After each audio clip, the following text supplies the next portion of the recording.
नागपंचमी आई। साठी के जिंदादिल नौजवानों ने रंग बिरंगे जोगिए बनवाए। अखाड़े में ढोल की मर्दाना सदाएं गूंजने लगी।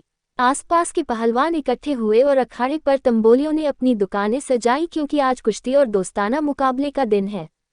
औरतों ने गोबर से अपने आंगन लीपे और गाती बजाती कटोरों में दूध चावल लिए नाग पूजने चली।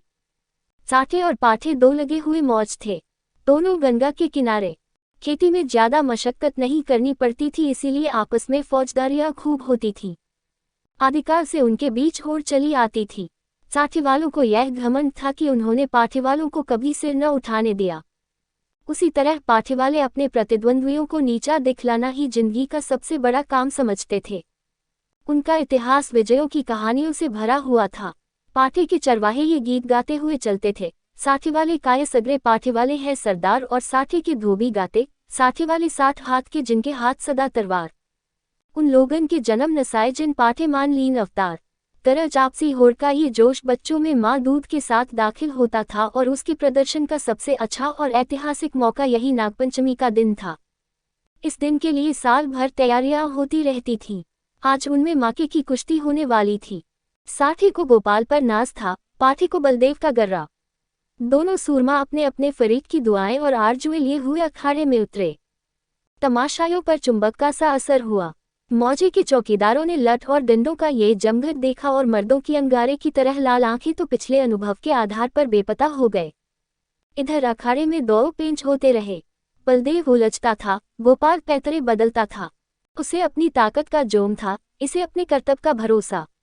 कुछ देर तक अखाड़े से ताल ठोंकने की आवाजें आती रहीं, तब यकायक बहुत से आदमी खुशी के नारे मार मार उछलने लगे। कपड़े और बर्तन और पैसे और बताशी लुटाए जाने लगे।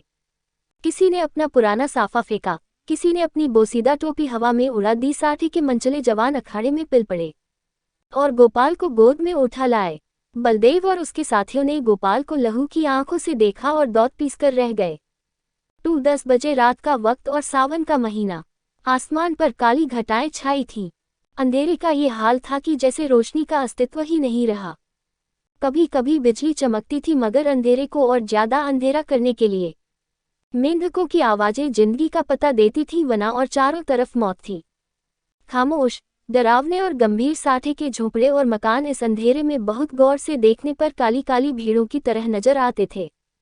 न बच्चे रोते थे, न औरतें गाती थीं, पवित्रात्मा बुढ़े राम नाम न जपते थे।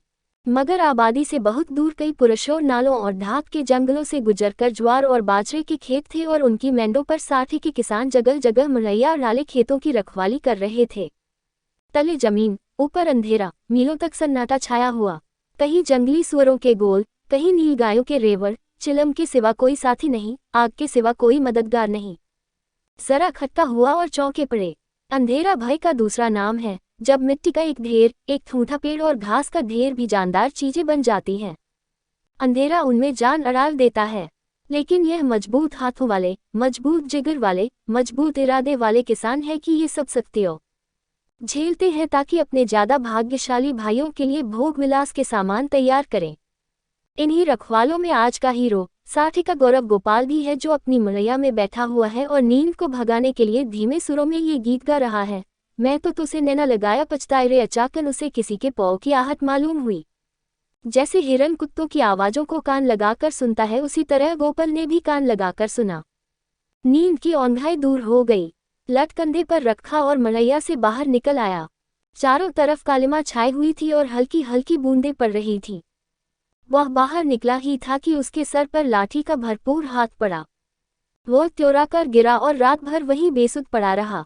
मालूम नहीं उस पर कितनी चोटें पड़ी। हमला करने वालों ने तो अपनी समझ में उसका काम तमाम कर डाला, लेकिन जिंदगी बाकी थी। यह पाठे के गैरतमंद लोग थे, जिन्होंने अंधेरे की आड़ में अपनी हार का बदला लिया था। श्री गोपाल जाति का अहीर था, न पढ़ा न लिखा, बिल्कुल अक्खर। दिमागा रोशन ही नहीं हुआ तो शरीर का दीपक क्यों घुलता।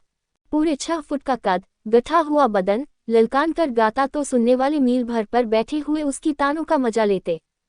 गाने बजाने का आशिक, होली के दिनों में महीने भर तक गाता, सावन में मल्हार और भजन तो रोज का शगल था। निर ऐसा कि भूत और पिशाच के अस्तित्व पर उसे विद्वानों जैसे संदेह थे। लेकिन जिस तरह शेर और चीते भी लाल लिपटों से डरते हैं, उसी तरह लाल पगड़ी से उसकी रूह असाधारण बात थी, लेकिन उसका कुछ बस न था। सिपाही की वह डरावनी तस्वीर जो बचपन में उसके दिल पर खींची गई थी, पत्थर की लकीर बन गई थी। शरारतें गई, बचपन गया, मिठाई की भूख गई, लेकिन सिपाही की तस्वीर अभी तक कायम थी।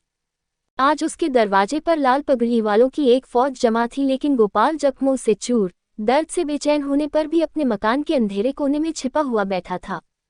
नंबरदार और मुखिया, पटवारी और चौकीदार रोब खाए हुए ढंग से खड़े दारोगा की खुशामद कर रहे थे। कहीं हीर की फरियाद सुनाई देती थी, कहीं मोदी रोना धोना, कहीं तेली की चीख पुकार, कहीं कमाई की आंखों से लहू जारी। कलवार खड़ा अपनी किस्मत को रो रहा था। फोहश और गंदी बातों की गर्मबाजारी थी।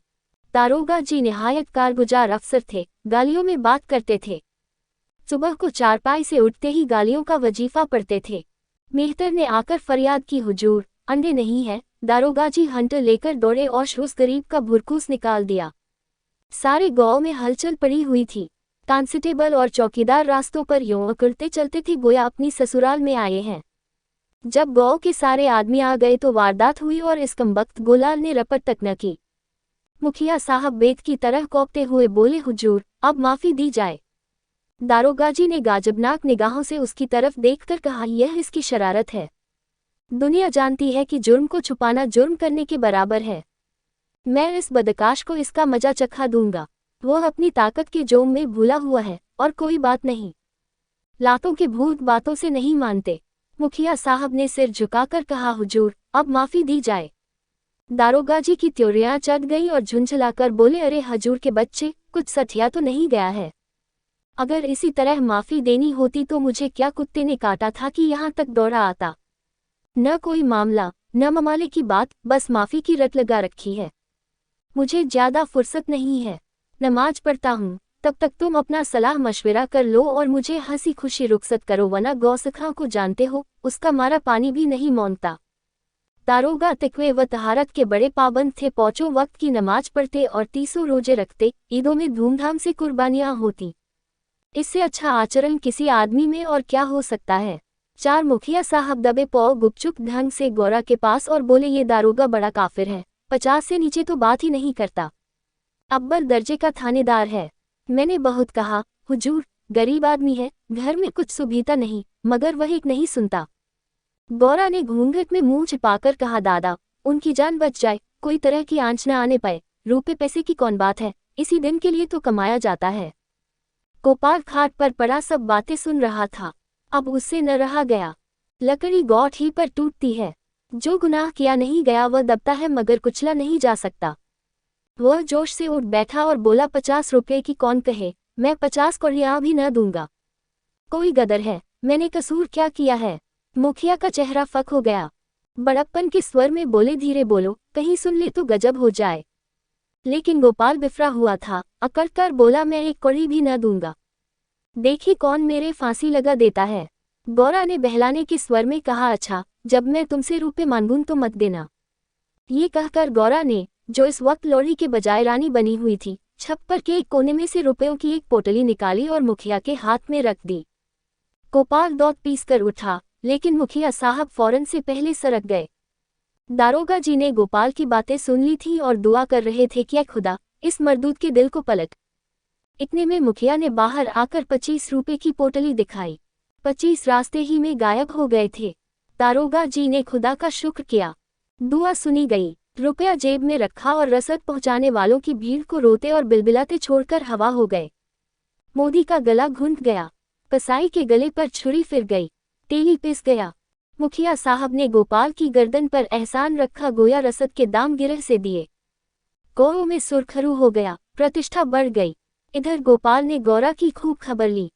गांव में रात भर यही चर्चा रही। गोपाल बहुत बचा और इसका सेहरा मुखिया के सिर था। बड़ी विपत्ति आई थी, वह टल गई। पितरों ने, दीवान हरदौल ने, नीम तले वाली देवी ने, तालाब के किनारे वाली सती ने गोपाल की रक्षा की। यह उन्हीं का प्रताप था। देवी की पूजा होनी जरूरी थी। सत्यनारायण की कथा भी लाजमी हो गई।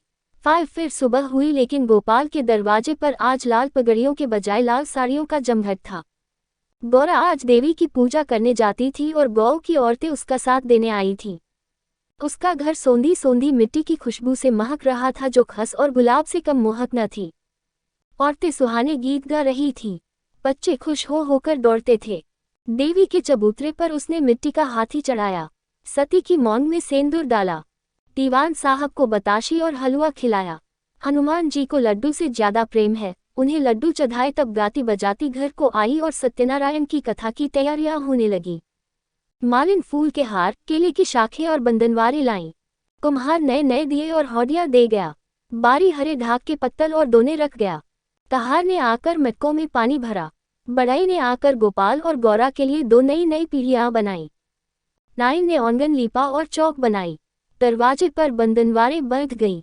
आंगन में केले की शाखें गड़ गईं। पंडित जी के लिए सिंहासन सज गया। आपस के कामों की व्यवस्था खुद ब खुद अपने निश्चित दायरे पर चलने लगी। यही व्यवस्था संस्कृति है जिसने देहात की जिंदगी को आडंबर की ओर से उदासीन बना रखा है। लेकिन अफसोस है कि अब ऊंच नीच की बेमतलब और बेहुदा कैदों ने इन आपसी कर्तव्यों को सौहार्द सहयोग के पद से हटाकर उन पर अपमान और नीचता का दाग लगा दिया है। शाम हुई। पंडित मोटेराम जी ने कंधे पर झोली डाली, हाथ में शंख लिया और खड़ाओं पर खटपट करते गोपाल के घर आ पहुंचे।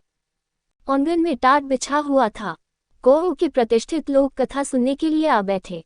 घंटी बजी, शंख फूंका गया और कथा शुरू हुई। गोपाल भी गाढ़े की चादर ओढ़े एक कोने में फूंका गया और कथा शुरू हुई। गोजाल भी गाढ़े की चादर ओढ़े एक कोने में दीवार के सहारे बैठा हुआ था।